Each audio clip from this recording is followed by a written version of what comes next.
Hey guys, Mil-Spec Ops Monkey here. Now, I'm going to throw a curveball at you because I know you saw that intro and you probably think it was going to be another aircraft Overwatch. But what I want to do with this one instead is I want to basically walk you through document forensics. Okay? And the reason I say that is because there are a lot of documents that are floating around out there that are getting us chasing our tails. Okay? Because somebody comes into software that I have, creates something and pumps it out there, and people don't take the time to look at it closely to realize it's a fake. Okay, and it's simple things you can look at without having the software, like the fonts, font sizes, just simple things like that right out of the gate you can tell it's a fake. Okay, because the government uses certain fonts almost all the time. Times New Roman is their big go-to. All right, but I'm going to show you some things here, and I'm not going to call anybody out. I'm just going to pull up an independent document here that I think you guys will find fascinating. Okay, and then when I start to delve into this and peel that onion back, you're going to see what I'm talking about. Okay, so you can apply this to any document, really. You just have to understand what it comes out of from the baseline type of document in order to really get a good look at it and make sure you're making the right analysis. Okay, so right now I'm on a government website that contains archives. All right, and so I'm going to go in here and we're just going to take a simple look at, let's see, we'll go here to this one just for S&G. All right, and I think I'm going to go down, there's a long form, this one right here. All right, and so I'm going to download this document. I pop it up. Okay. Now, this document, what you're looking at is a scanned photo that has been converted to a PDF. Okay. So we're going to delve into this and I'm going to show you. I'm going to close out of this. I've downloaded it. Okay. Now I've got the long form. It's over here. I'm going to show you, and I'm pulling this into. Initially, I want to show you, this is in Photoshop, okay? And the thought when this document was created was probably that somebody was going to look at it in Photoshop and it would look like a single layer, okay? And it does, because it is supposed to be a scanned photo, okay? But what it is they used the basis of a scanned photo to create their content. With that, I'm going to show you, right? We're back out of that. Still on the long form. I'm going to go into Adobe Illustrator. Now, right over here, this section, you're going to see that this document has a single layer, but it doesn't, okay? Now, what I'm going to show you is layers. Think of it like building a cake, okay? Say a petit four, right? Where you have layer upon layer upon layer upon layer of cake, all right? What this software shows you through Adobe Illustrator is how that cake was built, all right? And so it'll show you this was the base layer, then there was the next layer. This was the next layer, okay? And it goes through all of the layers, all right? And so I'm going to expand this, and as you see, this one right here has a lot of stuff in it, okay? But it's not just that. So this is about 11 different layers, but I can go and break those down further. Every one of those little arrows drops this into an expansion. And what that gives you when you're looking at it is the forensics of how this thing was put together. Okay. And so I'm going to show you now. It still looks like a flat image, but every one of these tells you that there is a box or some content within this structure that was layered in and placed in, okay? And so first I'm going to show you, all right? This right here, if I go in and I take away this piece right here, you shouldn't be able to do that, just FYI. I shouldn't be able to select a button and have an entire main part of that content just disappear. All right, I mean, you could, that's what layers are for, right? So you can turn them on and off and you can work on just that layer. Okay, but what that does when I do that, then it now exposes the fact that a layer has been added, okay, and how they built this up, all right? Okay. Now, I've deselected the base image, which is just the green background. That's to make it look like it's an old piece of paper, all right? Now, what you'll notice is that all of this content right here is no longer bent, except for this piece right here, all right?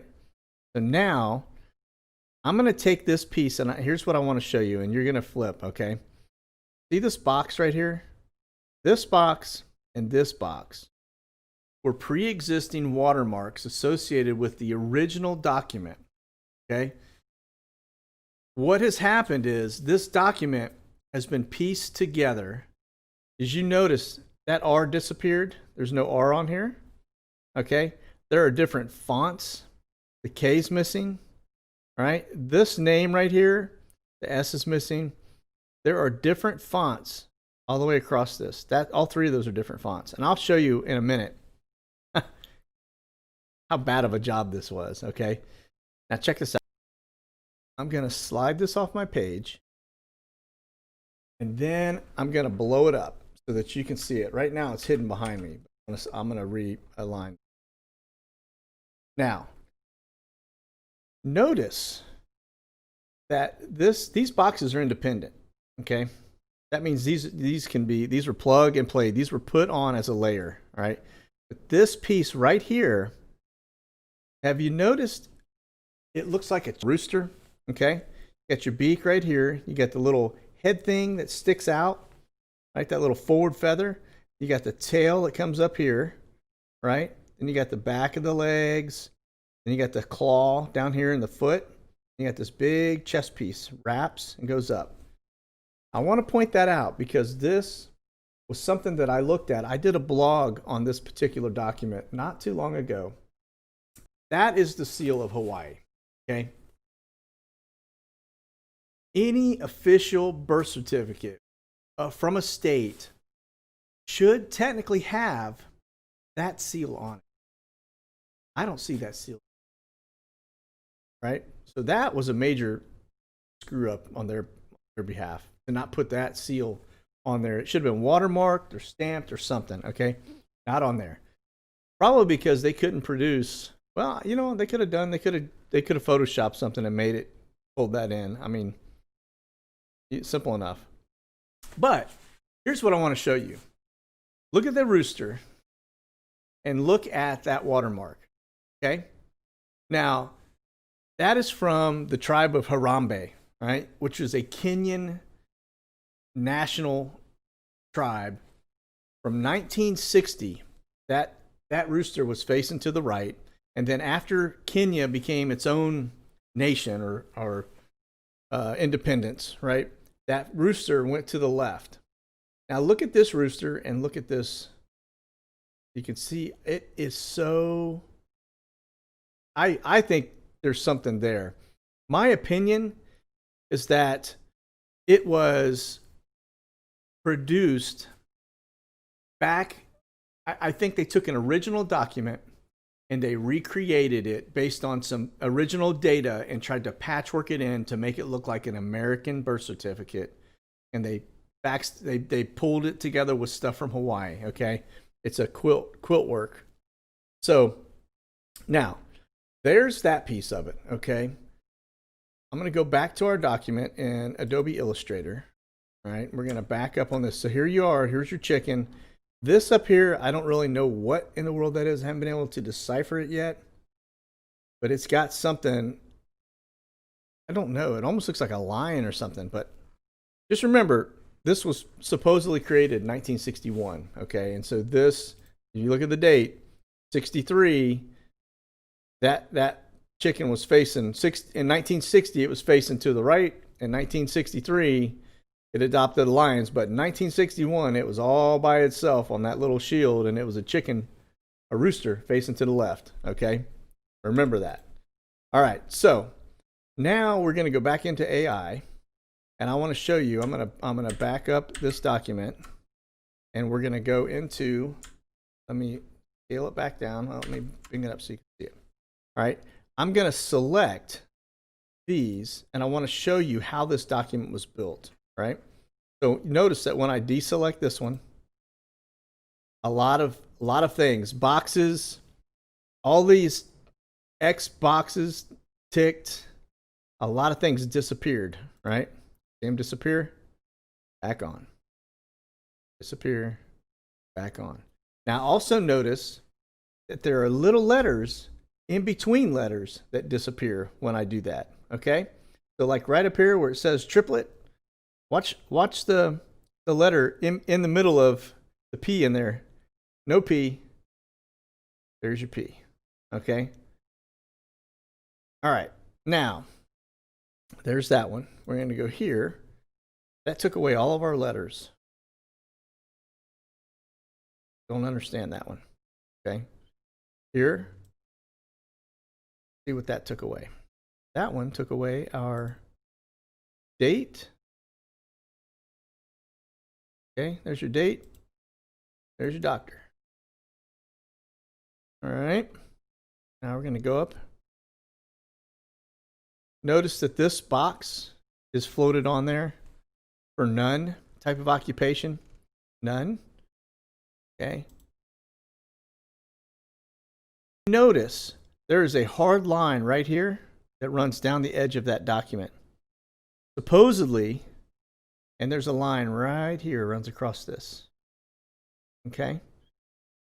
Now, if that was all one piece of paper, for one, it wouldn't have this piece right here that looks like it's been rolled underneath the copier. A little bit suspect. But notice there's some writing out here on the frame. You could have left that. That could have been a smudge, could have been anything, okay? But the fact that what they did was crop it tells me they didn't want us seeing that piece for some reason. So they were trying to clean up the document and they just cropped it, okay? All right, here's your file info, camera data. So I can go in here and this will actually tell me as I go through. There, pretty clean audio data. All right, so this creation date took place April 27th, 2011, 7:09 a.m., 24 seconds. Okay. Nothing there. Photoshop history, nothing there. There, let's go to raw data. All right, now take a look at the raw data. It tells you the PDF version 1.3. It tells you, check out, now you guys need to go research this because I did it and it's part of my blog on this one. But that tells you who your creator is right here. W3.org in 1999, 222. Okay. This is all your metadata. Okay. The creator tool that they used. 0427, that was the date they modified it. They used a Mac OS operating system 10.6.7. Okay, using PDF Producer. So they basically exported the file into that. But all of this stuff gives you all of the data, and this is your creator right here. This is who made your document. W3.org. Okay, 1999. That's some poor intern got suckered into that, and I guarantee he was probably 187 when the thing was done. Okay, because he had information that nobody wants to. Now, there's that piece. Remember, too, that when this individual took office, the very first thing they did was seal their records. That was the first executive order. Don't believe me? Go take a look at it. First order of business, seal my records so that nobody can go pull up anything to do with my college, my education, my birth, where I was born, all the other stuff. This was produced by them, okay, and given to us because there was such a demand by the American public that they had to create something, all right? So now we've got that, and what I want to do next is that we saw how it was quilt worked together. We saw how they floated boxes on top of things. So I'm going to show you a couple key things that I think are very important for you to note on this particular document and how you can see further that it's patched together. There is an image. See if I can pull this over to where you can see it, because it's important that you see this. Right here in the corner, there is a little photo image, right? That means that that piece was created using a JPEG or a PNG or something, but that was a photo picture that was placed into that. That's why you got the roll right here in that, because they took a picture of the corner of a document. All right. The other piece that's patched together is right here at the bottom. This also is an image, right? And I'm gonna have to pull it over so you can notice right here. There's that little image icon again. Okay. That, my friends, is how you got your date timestamp and this loaded onto it with that older date on it. Okay. They used a picture from another document put into the bottom of this. It's also why you have this line you can see driving right down the side here, because your birth certificate technically should only be about that size, or it's a full size with this full thing. But now think about it. You have this roll for no clear reason, and you've got this image over here. So this whole thing is just a hard line that doesn't match at all. It makes no sense. That should be completely flat in line with all of this. So why they have that curved shadow document there, I have no idea, but they're hiding something. Okay. That should not, it shouldn't look like that. It should be a flat document. Okay. Now, next piece, Microsoft Sans Serif bold. That's on the mom's name. So that's one. Let's go to this one. Now look over here. The last name, Times New Roman. Okay. So go down here. Veranda. All right. So now we've got Times New Roman, Veranda, Arial, Courier, and some sans serif, some Microsoft. So what's interesting is that not only do we have 5 different fonts within this one document on this one page with a photo that's been cut off, but the borders that are supposed to make you believe that it was not cut off on the end. I don't know how that even, I don't even know how this is possible to have this line roll and have this hard edge over here. All right. Really bad job. I mean, really bad job. So now we take that, and what I want to show you is on these fonts, this is even bigger giveaway. The fact that there are 5 fonts embedded in this document, that's big enough. The fact that it can be manipulated to the point where you can shred it apart and take it off in hunks and chunks. You can see how it was built up in layers. That's the other damning information. Okay.